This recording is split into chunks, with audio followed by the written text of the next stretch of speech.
No matter how successful you are, life will throw obstacles in your path. But if you have a very clear vision of exactly what you want to do and who do you want to be, you can go and find a way around all of those obstacles. And because I had a very clear vision, I was able to find a way around and to get right there and to do my movie. You see, the reason why I'm talking about the vision is because one time I gave a graduation speech. And I remember it very clearly. The next day, I was celebrating with the students. And I was asking them, I said, what do you want to do now? You have this degree. What do you want to do with this degree? And they said to me, well, if I'm lucky, I maybe get a job. And they were all over the place with what they said, but they didn't have a very clear vision. As a matter of fact, one guy looked at me like a deer in a headlight, like,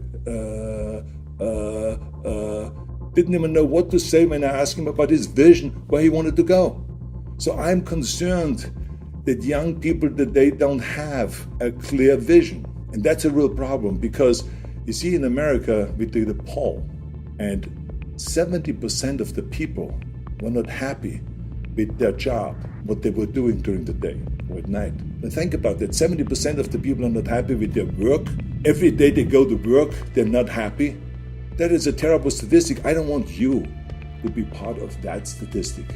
This is why it is so important to have a vision. If you know your vision, your working will be fun. You see, when you have a vision, then it's not a grind anymore to go towards your vision and the work that you're doing. And this is why people ask me all the time, I said, Arnold, we saw you in Pumping Iron, and we saw you smiling all the time and being happy.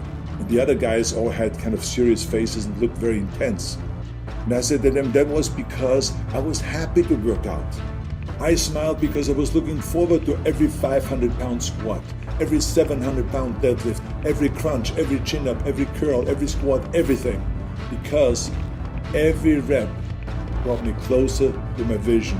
Every weight that I lifted brought me one step closer to that vision of becoming the Mr. Universe, the greatest bodybuilder of all time. If you only remember one thing today, it is you must have a very clear vision. You must develop that very clear vision. Ask yourself, who do you want to be? Not what, but who. You see, a disaster can change what you are. It can steal jobs and force you inside. But it is who you are that rises in the face of adversity. And Marcus Aurelius, who was the great emperor in the Gladiator movie, and is one of the greatest minds among the Roman emperors, he said, what stands in the way becomes the way. It is time to start developing your vision, and it's time to start climbing towards that vision.